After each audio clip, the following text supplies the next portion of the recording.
Tell me why.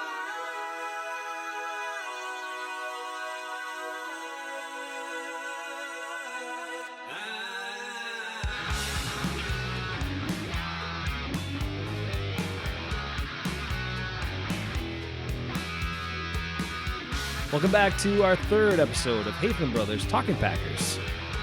Right now, coming at you. We are glad to be back and glad to be talking Packers. And not just Packers, but 3-0 Packers. Ben, how you feeling this week? A little sad because I didn't get to watch the game so much. Oh, boo. Boo. Because they were playing the Vikings game. And, yeah. I did get to watch Patrick Mahomes and the Chiefs against the Ravens. But it's not the Packers. So, you know, I got to watch Dalvin Cook run all over the place. He's on my fantasy football team. That was nice, but it wasn't the Packers. So I may not be as talkative this week. First thing, though, I have to correct. Last week I said I thought that Chubb from Denver had 5 sacks. I was wrong. He had 0 sacks. 0 sacks. I got him mixed up with Garrett from the Browns. They were both high picks last year, the year before, or something like that. So I apologize to our one listener. I will try not to be giving out incorrect information anymore, but I can't guarantee that. I was once a paid professional. No longer, that is not the case. So It's true. Former paid professional. yeah, you get whatever you get here. Yeah. But other than that, you know, it's the Packers beating the Broncos, who aren't that great. Don't dig into it too much. I gotta jump in here. You know. In here with something. Okay. So Yeah, I know, but I understand that you're asking how I'm feeling about the game. I'm like, you know, it's good. They're 3-0. That's great. yeah, it's great. It's great to be 3-0, dude. So enjoy I know, it. but it's just I didn't watch the game, so it's hard to be excited when I didn't see the game. Well, You know, I understand that. And that's a lesson for all you out there, Packer fans. Never move to Minnesota. don't move to Minnesota. Yeah. Yeah, it sucks. Just don't do it. Don't do it. Don't get roped into it. I don't care if you meet this nice girl from Minnesota. Unless you want to get NFL Game Pass or Yeah. whatever. Okay. And probably watch the Packers. That's true. Okay, so you can move to Minnesota for love, but you know, set yourself up with the Packers for sure. Okay, I have to before we get back to the football stuff. I got to tell you, man, we have more than one listener. We we picked up a few subscribers this last week, and on YouTube, and you know this last episode. So I'm running up my threshold here within the Podbean podcasting site, so I couldn't put out the audio only version last week. So we're really just going to stick with the Hafeman Bros YouTube channel. So that's where you want to go. That's where you want to subscribe. Hafeman Bros. Type it into YouTube search. You'll find us right away. And I have some feedback. Okay? And I want your reaction here, Ben. So one person said, one of our viewers, listeners said, it was pretty entertaining. What? Yeah. They listen. Surprised to me that they were actually listening. And they told me, yeah, it's pretty entertaining. So I felt pretty good about that. What do you think? Sweet. Yeah. Yeah. Another person said informative. That is true. We know stuff. It may not have to do with Packers or football, but we know things. And then one of our other people questioned our abilities and some of our analysis because our fantasy football teams often struggle, but it's not the same, obviously. No, it's not, because every time I draft Packers on my fantasy football team, they stink. Because you're a curse. So you put the hex I on don't them. do it as much. Exactly. You had the fantasy bad luck. You're the antithesis of Jason Eckes in fantasy football. Right. Yeah. Where he makes guys who you never heard of all of a sudden great players for at least 1 week. And you put the hex on them, incredible players for years if you keep drafting them. So we just say for you, don't draft any more Packers. No more Packers for you. Except Aaron Jones, because he's my favorite, so I have him on my team. That's but true. he's been doing decent, I mean, he had 2 touchdowns, didn't do much else last week, but hey, he had 2 touchdowns. That was a lot of points. 12 carries I'll for take him. 19 yards, but 2 of them touchdowns. That works. Yeah. Anyway, it is good to get some feedback. You can also propose, like I said, shoot some questions, comments to us, and we will try to address them as well. If we get anything that we can address or feel comfortable addressing, we'll certainly talk about it. So back to the football. Now, I have to put some out there because I was mistaken. I was impressed the first few times that Joe Flacco ran away from a couple guys in the game. So I underestimated. Remember I said he was like a statue back there? He wasn't. I underestimated his mobility a little bit. However, that's true. We still got 6 sacks. Yeah. However, the Packers pass rush was still dominant and still got to him quite often, which was incredible to see and the key to the game. I mean, man, and we're going to go through an analysis of a play that I wanted to talk about, and we'll do that in a little bit. That's going to be a new segment of this. I know we got to get a little more organized, so we're going to have a few kind of specific segments. I want to have Ben give us, and me will give you like players of the game that we thought were really impactful, and an analysis of a play too. We'll do that in a minute. But one thing about this game was you and I, Ben, had questioned and were wondering, because the first game against the Bears, the Packers defense looked very sound against the run. Now, against the Vikings, they had a few breakdowns, but overall, most plays looked pretty solid. And this last game against Denver, you could see that they're definitely much stronger against the pass than they are against the run. The good news is this: if Packers can somehow figure out how to sustain the opening success that they have, then other teams is just going to play into their strength on defense, because we're going to have the big leads, and therefore it doesn't matter if we can't stop the run, because who cares? Because the other team has got no chance unless they pass the ball, and we got a great secondary right now, and we get putting tons of pressure on the quarterback. So remember last season when they couldn't get anything going in the first half most of the time, and this year at least they're scoring points on the opening drives. They're doing things, even that first week, but the last 2 weeks, they're having success early, which has given them the lead, which is forcing teams to, not run as much.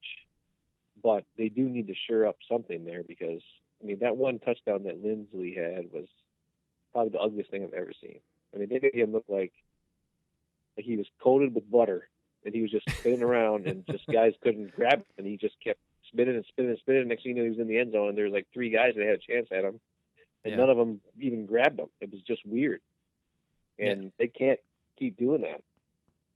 Now, the conditions weren't great. I'm sure, when it's that wet, guys are slippery. Dean Lowry had the best chance to bring him down, but Dean Lowry was engaged with a blocker when he first tried to make contact with him, so he really only had like one arm to get out there, and when he did, it wasn't. There were a lot of factors on that play, but then, you would have thought some of the help would have cleaned up. I guess that's one thing I noticed this week, different from the first 2 weeks, was that there wasn't as much team pursuit as we had seen in the first 2 games. And I think that was a big key factor in less effective defense against the running game, because you didn't see guys flying up there, corners, and other guys getting in on tackles like we saw in the first couple of weeks. And maybe that had something to do with the conditions. Maybe it didn't. I don't know. But it could have. I mean, it could have slowed down a little bit. Right. But it was different. It was different. And it wasn't, so many guys going to the ball every time. And also, Raven Green wasn't in the game, and he kind of does some things around line of scrimmage more and gets involved. That maybe I heard Josh Jackson was playing some safety in the game, a little bit here and there. So I don't know how he did. I don't know if he's, if you remember seeing him out there at all, but that someone had said that somewhere, that Josh Jackson was on the field, but he wasn't playing corner; he was playing safety. It wasn't his minutes and his reps weren't that noticeable, so I don't know, what to say about him at this point. But I mean, he's out there, and hopefully they're finding a role for him that fits well, because if they have injuries now, so far so good with Kevin King and Jair Alexander and Tramon Williams, but if they have injuries, they're going to need him. And so to at least get him out there, get him some game reps, get him into the mix is probably a good idea. However, there's a drastic step up from him to those other guys I mentioned, Alexander and King, and even Tremont. I think is a much more solid cover guy than him. So I don't, I wonder about Josh Jackson. It's kind of like almost, is there an opportunity to trade him? Because if there is, and they find a buyer, that might be a good guy to move where you can get a decent pick for him. But I'm not sure. I don't know if other teams have watched and don't like what they've seen. His value may have dipped quite a bit from where they drafted him in the second round. Well, I mean, when he was at Iowa, he was a ball hawk, made plays on the ball kind of guy. He wasn't really a cover guy. And that's why a lot of fans are asking, or are like, hey, why don't we move him to safety? Why don't we move him to safety? That's what they were saying last season and in the off season before they drafted Savage. They were like, hey,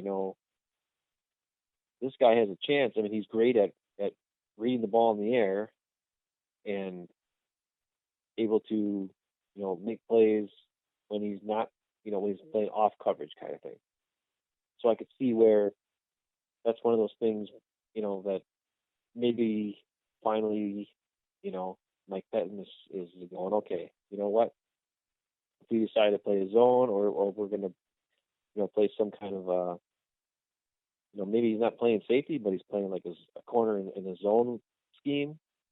It might be more beneficial to him because if you remember, he's grabbing a lot last year. A lot of people saying he was grabbing and pulling and, getting penalties on him and stuff. And, maybe they're just utilizing him in his best ways now. You know what I'm saying? That could be what they're doing.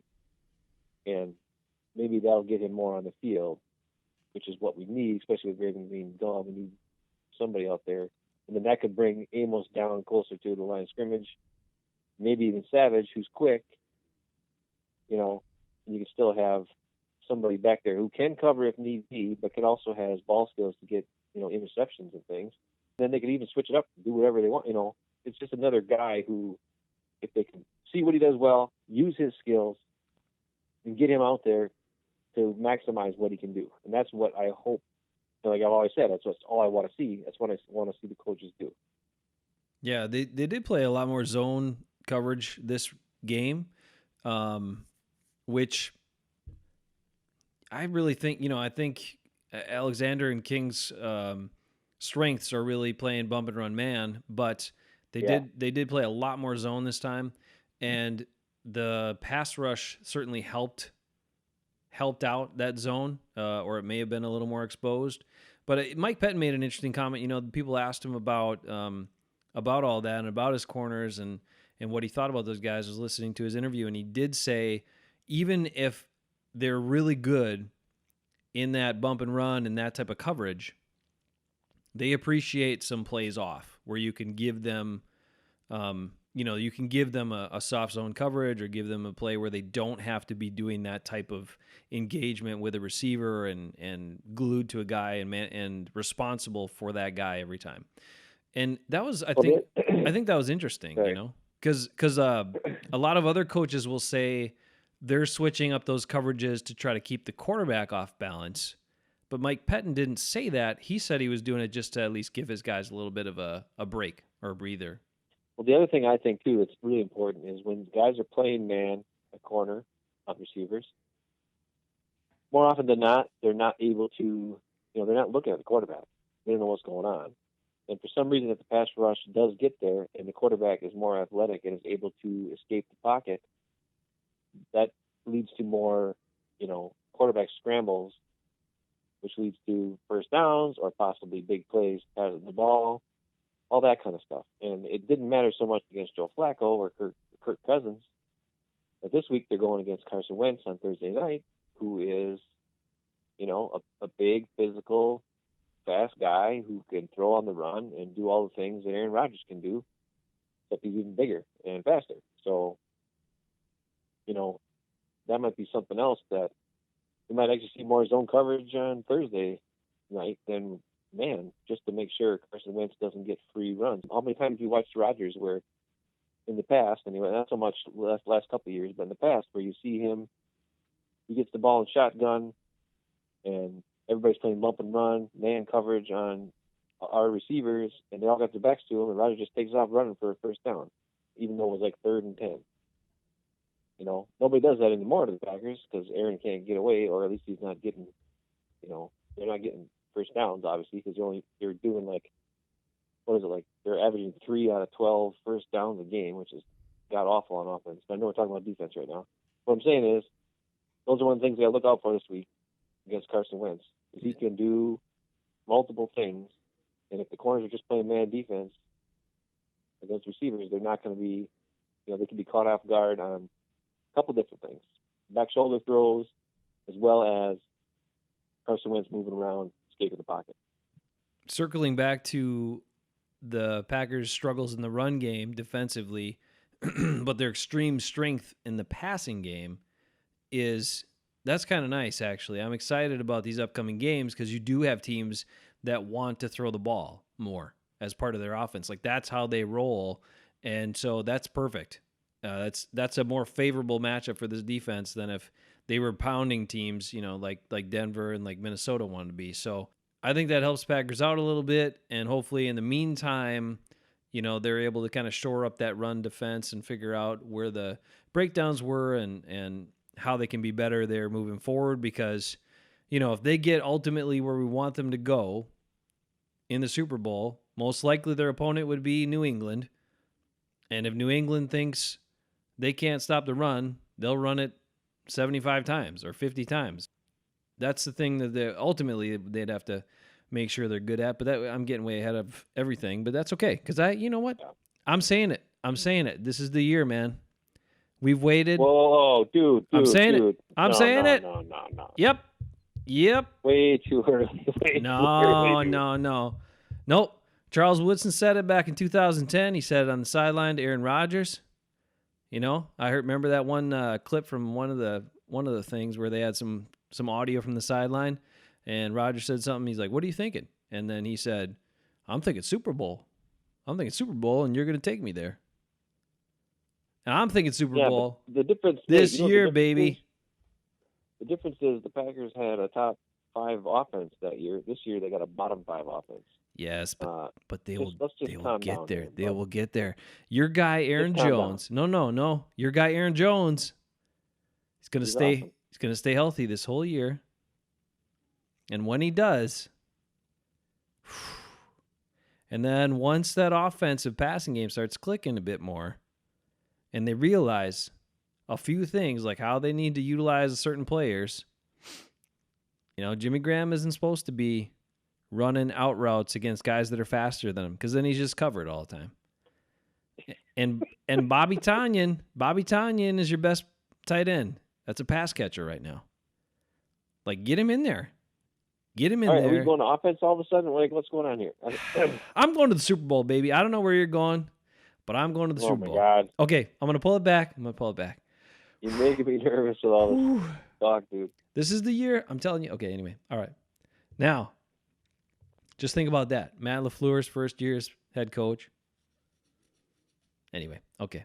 He's already been the only first-year Packer coach to win his first 3 games. Okay. There's a first. There's going to be some other firsts. All right. Now, I want to get. I'm gonna get back. I'm gonna start over. We're starting the show over. I'm just kidding. All right. So here's what we're gonna do. There are a lot of exciting plays on the defense. Now, we talked about the defensive struggles against the run. We talked about some other good stuff with the defense, whatever. Certain guys, and we dug into that a little bit. But I'm telling you, this last game, some crazy, exciting plays. Okay, one, Darnell Savage got his first pick. First NFL pick, Ben. What do you think about that? I don't know where Joe Flacco was throwing that ball. I'm assuming that the receiver that was coming across the middle of the field kind of stopped and was supposed to keep going. And that was what happened. Because when you watch that play, the receiver kind of like just sat there. But there was like no receivers anywhere near that ball. And Savage did a great job getting his arms underneath the ball, trapping it, not using the ground to trap it, but trapping it with his arms. And hey, that's what he's there for. I'm just excited about all the breakups he gets and all that kind of stuff. So interception, that's fine. That was a great As play. long as he keeps doing what he's doing, it was great. But I mean, as long as he keeps doing what he's doing, the part that makes me mad is that 9 times out of 10, the officials will not call the play dead and they'll let the play go because that's what they're supposed to do. And instead, they call it dead, like ding dongs. And Right. then, that could have been a return for 20 more yards or even a touchdown. Who knows? So that was kind of disappointing there. But they did let Aaron Rodgers get his free play. So, tit for tat. I guess you get one, you don't get the other one. We still got the interception. So, hey.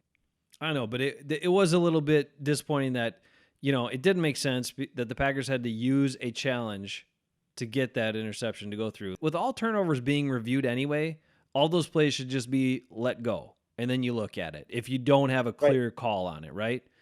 But That's right. The fact that the Packers, that's what the rule is. It is. They just screwed it up. Like Matt LaFleur said he was upset about the play continuing and some other things. But if I were him, I would have been upset. I mean, he did say that was BS. He didn't say it like that though. But they had a cut shot of him during the game, and he's like, that was boo, whatever. So you could clearly hear him saying that. I thought he was saying about that he had to use his challenge. Should not have to have used his challenge in that instance. Hopefully the officials get that right next time. Another cool thing, Jair Alexander, that was like one of the craziest plays too. He was beat on the. I think he's done that before. I don't know. He did it last year against the Lions. I don't know if he did that, but he did. He did have the best play of all. He did have the best play of the year defensively last year when he smashed Adam Thielen into Stephon Diggs on the same play. That was and knocked them both down. That was awesome. That was awesome. But he was beat on the play, right? But and so he's like, well, I'm not going to tackle this guy. I'm just going to take the ball away from him. I mean, that was nuts. Unbelievable. And I think it was because of the player, because he's like, okay, this guy's a rookie, whatever. I'm going to go for this. Or he noticed, maybe he picked up on something ball security wise about Noah Fant. I don't know, but that was an amazing play. And a game turning play at the time as well. No, that was awesome. You can't do anything better than that. I mean, when you're on defense and you can take the ball away, that's the number one thing. And the fact that he can just take it right out of his arms after he just caught the ball is like, I think I've seen maybe Woodson or somebody do it in the past just like that, where they just kind of take it right out of the guy's arm. But that one was even crazier because, it just came from out of nowhere because it looked like he wasn't even in the play. Like the guy caught it, he was wide open. And the next thing you know, Alexander's got the ball, and you're like, holy, what the heck happened there? It was awesome. I think that was one of those zone calls for Mike Pettin too, and so maybe that's maybe there's some of his reasoning. He's like, hey, if I put him in a zone, he'll just do something crazy like that because he attacks the guy. So I will say we did find something that Jair Alexander stinks at, and that's locker room interviews. He doesn't say anything. Like what is he saying? What does he even say? Go on the Packers website and listen to some of his locker room interviews. Just like what? He's great. He doesn't even have like complete sentences or anything. No. And it's like he only has like 3 words. They'll ask him something, he'll answer with like 3 words, and that's it. Oh shoot, yeah, defense. So we got confidence and watch the tape. I don't know, man. So anyway, he's really good at playing football, but definitely not good at giving interviews. Not everybody can be like Micah Hyde, dude. Micah Hyde was the master interview, the master player. That was a sad day when they let him go. Yeah, that's a long time ago. We're past it. We got Savage now. We got. I'm not past it. I'm not past it. You know why? Because I got to meet my guide, and he came out for a volunteer thing we did through work, and it was awesome. And the guy swung my sledgehammer to knock down an old shed. And then we talked about we talked about all kinds of cool stuff when they came out for the 10th anniversary Packer tailgate tour, and they came down and showed up at a project site. That was incredible. I won't forget it. Now these guys are all gone. Andrew Corliss, it was all right meeting him. Micah Hyde was the highlight, though, and Bill Schrader. I got to say that. And Gilbert. Gilbert was pretty nice, too. I got to say that, too. Casey Hayward. Casey Hayward was very small. Very small. Yeah. Yeah, tiny little guy. I understand why he didn't want to tackle anybody, because he's a little guy. Wow. Anyway, that was very cool, and I will not change that picture from my work Facebook page as long as I work there. I will not change that picture. So there you go. I wouldn't either. Great day. It was a lot of fun. I was like a little kid that day. Okay, those were exciting things from the secondary. Now, some other exciting things. So you were talking about breaking down a play, right? This is where we're getting to, I'm assuming, right? Yeah. So one thing, okay, we're talking about the guys that have been outstanding. That's those two free agents. That on the edge is Preston Smith and Zadarius Smith. And I went back and I looked at the highlights after watching the game, and I kind of wanted to see this last play. So I did kind of like a freeze frame on it, and I could not believe what I saw. So we're going to pull these pictures up on the podcast right now. And this is the 4th and 17 play.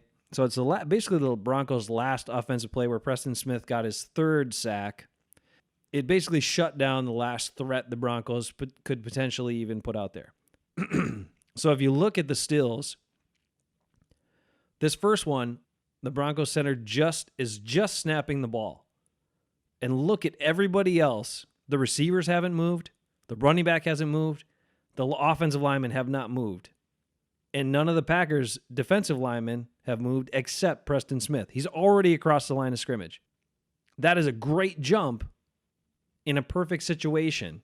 4th and 17, you know they're passing, and he's just going to get him. I'm going to get Joe Flacco on this play. That's what's going to happen. So the next still, the ball is halfway to Joe Flacco. Okay, he's in a shotgun snap. Ball's halfway to him, and Smith is already a yard and a half or a yard past the line of scrimmage. And the other thing I want you to look at is the feet of the right tackle who's trying to block him. He's trying to get back, but he's in a really bad spot right now. Okay, we'll advance one more. Joe Flacco catches the ball. The right tackle doesn't know whether Preston Smith is going to give him an inside move or an outside move or just continue upfield. And so look at his feet. That is not a good position to be in to try to engage a block and stop somebody. Preston Smith is already 2 yards upfield, and he knows he has that guy beat. And Joe Flacco is just catching the ball. So this is the difference speed and smarts together can make. Because he set him up, but he's also just attacking. He is not slowing down at all. Now I want you to look. Joe Flacco catches the ball. He's not even all the way back in his drop. So, he catches, he's going to take a couple steps back and then set up to hopefully throw and release. And Smith has got that guy beat. The offensive lineman's head is down. He's already past him, and he's closing in on Joe Flacco right here. And the other thing is nobody else has even moved off the line of scrimmage. Right. Look at the other guys. There is no other pressure at all. Exactly. Everybody else is bunched up. Preston Smith is the whole play. It looks like Kenny Clark is giving Dean Lowry a hug in the middle. That's what it looks like. And Zadarius Smith, he might want to get in on the hug. That's what it looks like. Those guys are literally, I'm going to count it up. 1, 2, 3, 4, 5 yards behind where Preston Smith is.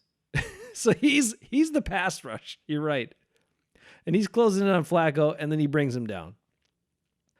The other thing is, I wanted to talk about this because this is such a contrast, Ben, from what we saw with Clay Matthews for years and years and years.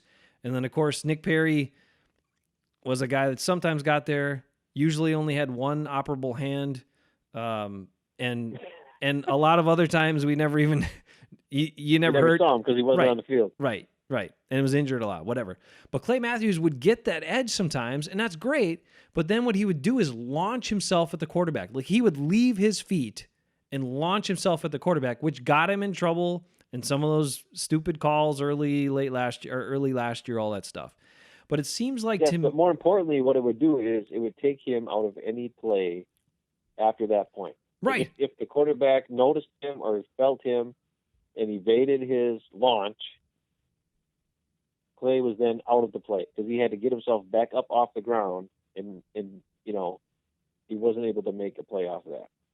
But on this photo you're showing now, like you say, Preston Smith is keeping his feet and he's making a play on the most important thing in the football game, which is the football. It's great, and obviously it's great to have long arms like he has, but and I see this from Zadarius Smith too. They're not going for this big shot on the quarterback a lot of the times. What they're going for is the ball. How can I get the ball out of the quarterback's hands? Not how can I just wreck this quarterback. And it's been so effective, and they're so good at it. So it's putting the athleticism and the speed and the smarts all together, and that's what makes both of those guys in their own ways super effective and incredible pickups, like steal pickups. I know they paid him a good amount of money, but the Packers scouts and the people who thought these guys were really great players to get, they were right. They were right. Because you look at the production, right? Zadarius Smith was kind of like a 50% of the snap player last year and for the last several years with Baltimore. It's not like he played, the majority of the snaps. So you can kind of say, well, what's the production? And would that production, if he played 80% of the snaps, would it continue on and bump up with those extra snaps? And then Preston Smith, played for Washington, and they were okay letting him hit the market. And he only had 8.5 sacks last year, but the guy's already more than halfway to that total. It's amazing to see these two guys work. And obviously Kenny Clark and the inside rush with Dean Lowry and other guys, Lancaster, are doing a good job. But they all work together. And this whole rush unit has been incredible. You see the speed on that play. You see other plays where Preston Smith drops back into coverage, so he can do that. I just think he's a versatile player and an incredible pickup. Great, great, great pickup. Gutekunst. Well, I remember when they signed both of those guys, a lot of people were toting up Zadarius, saying how great of a pickup he was. And I actually went online. I wanted to see specific video of these two guys, in action. And I was watching Preston Smith's video, and I was like, I think Preston actually might be even like a more well-rounded player than what Zadarius is as a total player. Like, it seemed like he played the run a little better. He could take on two blockers at a time and make plays that way. And also he was covering guys, like you said. He'd go back in coverage. So, I mean, they're both great, but I think Preston can do any of that stuff. He can go back. He had an interception last week because he was Johnny on the spot in the right spot, right? Because he was back in coverage. And then now he's got 3 sacks this last game. So it's one of those things where they would never go for free agents ever. And all of a sudden this year, they went for 4 of them. And the 3 on defense have been unbelievably important to the turnaround of this team. And it's pretty darn amazing. And they're having fun, and you can tell. Like, they're playing loose, and they're having a great time doing it. So I kind of feel like, the Packers talk about all the time about the expectations and accountability, and I agree with all that. Like, I for one, when they, when you're talking about different players getting on guys or calling out guys or whatever, like, yeah, if you're not doing your job right, I don't want you to people just blow that off and cover for you. I think you need to stand up to it and own up to it and do your job right, or get somebody else in there. But there's also, I think, what comes along with too much of that focus is, man, we're putting a lot of pressure on ourselves and forgetting this is a game. And so I think you got to find the balance in there. And I still feel like that might be holding Aaron Rodgers back a bit in this offense. I think he's got to get back to a balance, because he's super focused about wanting to, make this job or, do all the assignments right and be perfect and do all that stuff. And I can understand it, because if everybody's doing the job right, the play is going to work. You're going to have ultimately success where you want to get to. You will get there. But the way this defense is there, And their attitudes and the energy they're bringing to this team, it's helping everybody, to find that balance. And hopefully I think everybody gets there really soon. When you look at the success rate on draft picks, where you draft a guy and you hope he's going to be what you think he could be, versus guys that are proven to be good and good teammates, and what these two have been so far, they're setting the whole tone for the defense, and I love it. Preston Smith, my player of the game. Maybe not a hard choice, but he had the most sacks. He also impacted a lot of plays, great attitude, and the guy's just doing it. The one other thing is the injuries. I mean, the Packers have had a lot of injuries in past years, and you wonder if anything, the new coaching staff, their approach to how they manage the players, is that helping the injury situation, or do they just get some more players that are less injury prone? I don't know, but either way, so far it's working. Yeah, I mean, I think I might be a little bit of both there, because I know that, the 4 free agents they signed were all guys that didn't miss a lot of time in their 4 years prior in the league, or 5 years prior in the league, however many years it was. So you're talking, night and day difference from what they'd had in the past. So they knew what they were signing. They were signing good players who were just hitting their prime, and also, were on the field and available, which are things that haven't always been the case on the Packers defense the last couple of years. Even Kevin King's staying healthy, though, so far. I mean, that guy, come on now. Stop, you're going to jinx it now. Dang it, you had to bring up Kevin King. There's no jinxing. There's no jinxing what are you it. Doing? There's no jinxing it. I'm excited about it. I can't believe how great it's working. Now I want them to clean up the run defense, but man, if they can get people to pass against them, and they play a lot of man, I'm feeling pretty good about it. With Savage roaming around back there, I like it. Okay, we spent a lot of time on that stuff. The offense was, I will say, opportunistic this last game at least. Okay, so yeah, the great first drive, not production in some areas for a while, a couple good plays here and there. But when they got the turnovers, they cashed in. And your man Aaron Jones was in there, man. He got in there. Got in the end zone. Well, yeah, but I mean, that's all he did.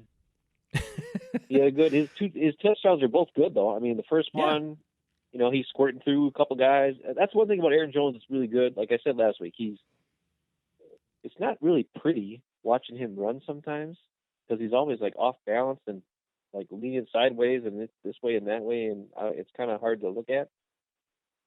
But he usually squirts through there and gets yards. And then the second one, the defensive tackle was in his face, and he like stiff-armed him to the ground, and then sprinted all the way to the end, to the sideline, and got just inside before anybody else could get him. So he showed his strength and his speed all in one touchdown run there. So that was pretty awesome. The one thing I want to bring up on offense that I noticed, this is probably the second or maybe even third week now in a row, it's time to stop the Geronimo Allison wide receiver screen. It's time to. It's not a good play. It has not been a good play, not even one time. That in the Geronimo Allison quick hitch in the flat with Jimmy Graham blocking for him, because Jimmy Graham doesn't block anybody, and Geronimo doesn't break any tackles. It's time to get Kumaro in the game. That is one of the things he can do probably better than just about anybody else on the team, is break tackles, make a quick move, and know where he is on the field to fall forward to get the first down. Geronimo is a skinny, straight line runner. He doesn't have agility, and he doesn't break tackles. So why would you run a play that gives him the ball behind the line of scrimmage? That's just not his forte. He's more of a guy downfield. He'll jump up, catch the ball. He makes plays down there. That's great. Yeah, he's got great hands. But it's been, you know what I mean? Like, how many plays did they run? They're like little dump offs, like screens or like quick hits for like no yards. But they're passing to Geronimo, and he gets tackled right away. Yeah. And it's like 3rd down and 2, and they call this play. And it's like, come on. The guy, like, I remember in the offseason, LaFleur was like, oh, Geronimo, he's playing the slot. He's playing the slot. And everybody's like, ooh, is he going to be able to play the slot? No. He can play the slot if they let him run downfield. Yeah. But don't run these slot freaking screens because, number one, nobody's blocking for him. MVS can't block. He misses his blocks all the time. Jimmy Graham is not blocking as well. He's doing some things good. I'm not going to say Jimmy Graham's terrible on blocking. He's made some pretty decent blocks on runs and things. Mm-hmm. Yeah. But on those plays, when he has to block a guy who's smaller and faster than him, the guy who's smaller and faster and just cruises right past him at the end. Like, what they should be doing is line up Aaron Jones out there. Give him a screen in space like that.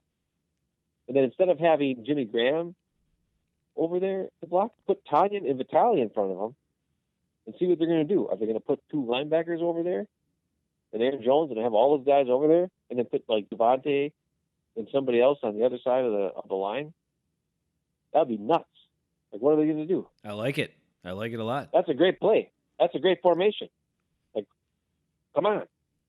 It gives Aaron Jones the ball in space. He's got 2 good blockers in front of him. The defense doesn't know what to do. Are they going to put corners over there? Because on the outside of the field, they're playing zone. They're screwed. If they bring the linebackers over there, they're going to be too slow. The next thing you know, you do something else. You can bring guys across the field, do whatever you want. That's a freaking crazy play. Or Kumaro, who has some agility, and he can break tackles.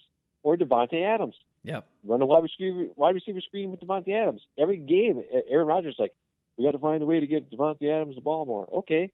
Well, run the play for him that you're running for Geronimo, because Devontae's going to juke a guy and then go for freaking 20 yards. Yeah. Or Geronimo's going to catch the ball and get tackled right away. It's dumb. I mean, I'm sorry I'm yelling, but it's like, come on. I like Geronimo. He's a great guy. But he's not going to break anybody's tackles. He never has. That's not what he does.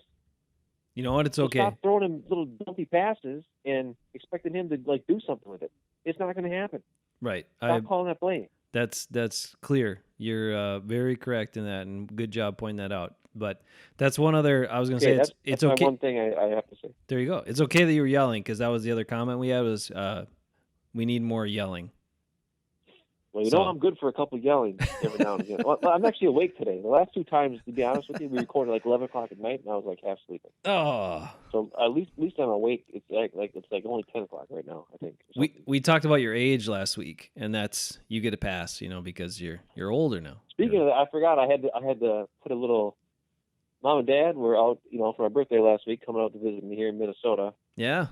And just before you called, I had a little snack, and on my snack was some Renard's cheese from Wisconsin, from northeast Wisconsin.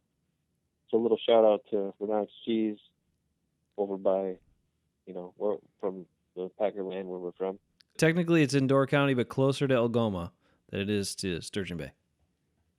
All right, well, that's good. But either way, they brought me some. But that's the other thing.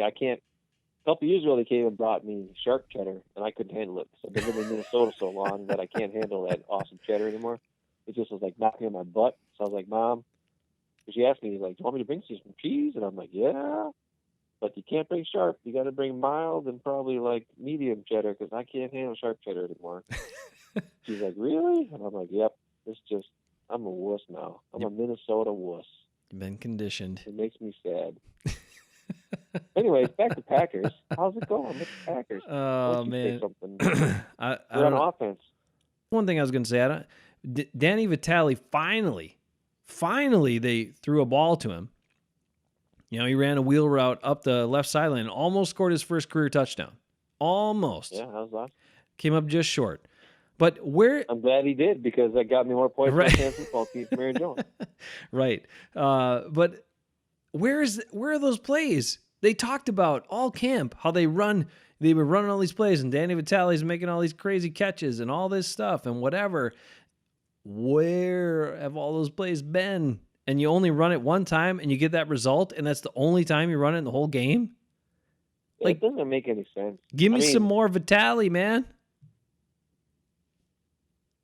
And you use your running backs. Like, this is an offense that utilizes running backs in the passing game. Then do it.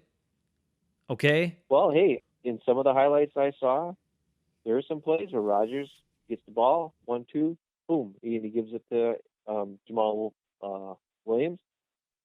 He got a first down on a couple catches. They were quick plays. They're designed specifically to go just to him. Everybody clears out, then he gets to clean up the mess and catch the ball and goal. That was nice. Some things still need to be cleaned up, as you can tell. Yeah. But when they have things like the Vitali play, like maybe do a little more of that kind of thing. Mm-hmm. And I just don't know why they don't. I'm going to bring it up again. The Patriots, remember the Super Bowl? They ran the same dang play 3 times in a row at the end of the game when they needed to get the touchdown, to kind of, put the game away. Like, they ran the same the same play 3 times in a row. Just like they swapped the formation and they moved the guy in motion to make it look a little different, but it was basically the same thing. Over and over and over and over. Because it worked, and then it worked, and then it worked. Sometimes that's what you got to do. If the play works, just do it again. If the stuff worked in the beginning of the game, keep doing it. Yeah. I think some of those route concepts where you got Valdez Scantling kind of clearing off the top, and then you have that deep kind of in-cutting route from Devontae Adams or somebody else, you're pushing that safety. If he's going to be back, then that deep over the middle is going to be open. So, and that's a 20-yard gain right there. I mean, those are plays, and those are easy throws, open guys. A lot of times if you can do that off of play action and suck the linebackers up a little bit, you make that gap even bigger between the safety and linebackers. Do those plays until they stop them. Give me those route combinations until they figure out how to stop it or guard or control it. All right, what's going to happen? What do we got to worry about with the Eagles? Well, I talked about Carson Wentz earlier. I don't know if he's all as great as everybody thinks he is. I mean, he makes some crazy plays every now and again. You got to worry about Doug Peterson, though, right? Well, Doug Peterson, come on. He used to be a Packer, so he's good. Dang, Doug Peterson. Who knew he was going to be all those years he was sitting behind Favre, never playing? Because, no one ever get to play. They're behind Favre. And just hanging out, being the backup, whatever. And who knew he was going to be this good of a coach? Well, he's aggressive. That much we know. We know he's not afraid to go for it, or he's not afraid to call a play that's got a gadget or two in it. If something works, he's going to do it again. So those are things that I don't know if the Packers have seen yet, because a lot of the other, people they've played have been more conservative coaches, except for Matt Nagy in Chicago. But they actually are conservative play calling because they don't trust the Trubisky. So this is a little bit different. This offense is going to be a little bit trickier for the Packers defense because it's got a play caller who's going to take some shots. You got a quarterback who can make those throws. The only good news is Deshaun Jackson probably isn't going to play. The Alshon Jeffrey did practice today, I guess. He didn't play the last game, so he might play in this game, but he was injured, didn't play the last game. And then apparently Nelson Aguilar dropped like 7 balls or something this last game. Yeah, he's always kind of a bit of a wild card. He's got some dropsies, and I mean, he's an interesting player and stuff, and he makes some great plays. But yeah, the one thing I think this game with Schwartz being the defensive coordinator still, and I get some things about him, and with him being the defensive coordinator still, and a lot of those defensive players being the same, I think this is the game, the passing game for the Packers steps up because it's going to be opportunities. Their pass rush isn't that great, and their coverage is often soft. I mean, they gave up 500 yards to Tom Brady in the Super Bowl a couple years ago. Like, I know they won the game, but his throws, everybody's wide open. They're running around wide open all over the place. So if they didn't get pressure, all the guys were open. And that's the Schwartz defense, man. That's what you get. Well, as you know, I like Chris Sims, and he was talking about the same exact thing, and that Schwartz blitzes way too much, and it gets his guys in trouble, and that's how they get a bunch of big pass plays against them. And you know what happens when you blitz Aaron Rodgers? He knows it's coming, and he kills you. All right. Anything else you got for me about the Eagles, the Feagles, the Packers, what you want to do, what you want to see, or any other thoughts? Nah, I'm just excited to be able to watch the game because I know it's on national TV, so I can watch it. Yes. No, I don't know if you've seen the commercials. You ever see the commercials where they go, free phone football, free phone football, free phone football? It's like, you're scaring me. It's the NFL app. You can get free local and nationally televised games on your phone with the NFL app. And that's what I use. That's a commercial for the NFL app. And that's how I watched the Viking game and the Chiefs game. And I also watched the Browns game, which was really bad because I had Baker Mayfield as my starting quarterback and he's terrible. And ouch. I watched it all on my phone, man, with the free phone football. Do you really like watching games on the little phone? I don't know. Well, if you put it right next to your face, it's really big. I don't know, man. I want a bigger TV when I watch it. I mean, I'll do some stuff on my phone, obviously, but I still can't get into watching like full games and stuff on there. Hey, you know what? Boom. We got to send it out. We got to send it out this way. You know why? Because this last weekend, maybe you didn't catch all this, but man, what a good weekend to be a Wisconsin sports fan. The Badgers destroyed Jim Harbaugh in Michigan. You got to like that. I don't get to watch a lot of Badger games. I watched some of this last one, and they were impressive. And they put it on Michigan, and you got it. Hey, that's awesome. And maybe they get in there and really make some noise and get in that football playoff this year. That'd be great because they were close a couple times in recent years, and we got all let down. But I'm hoping maybe this is the year. And the Brewers came from out of nowhere, man. They just kept winning games, and the Cubs kept floundering. And now the Brewers are in the driver's seat to get in there. And I told some guys at work, they're like, hey, the Brewers and blah, blah, blah, all season. You ask me about the Brewers.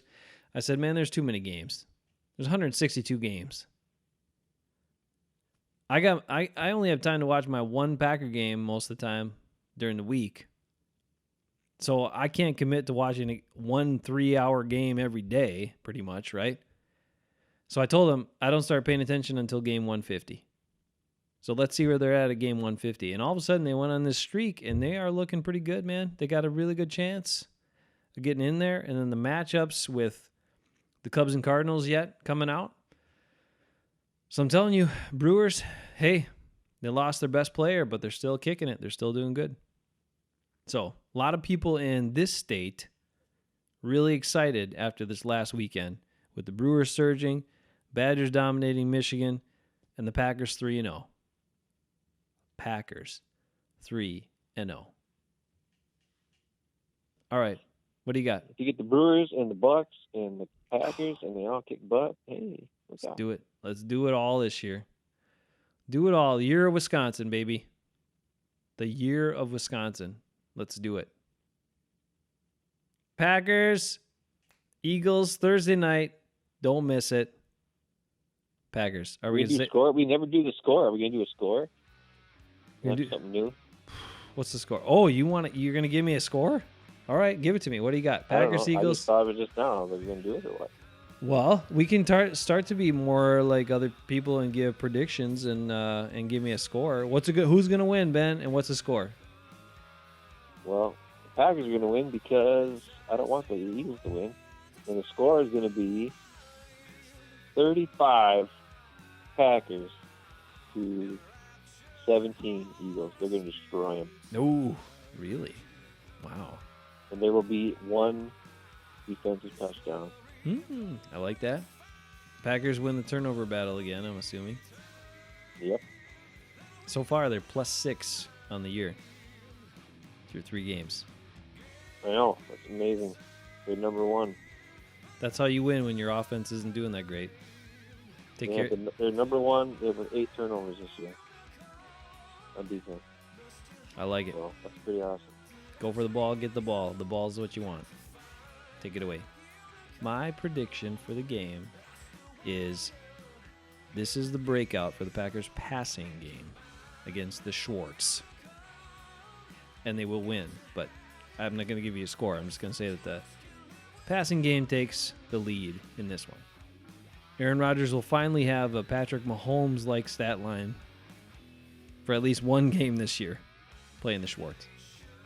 All right, Packers 4-0. Let's hope so. Packers 4-0. All right, Brother Ben, 45, never looks so good. We'll catch you next week. Okay.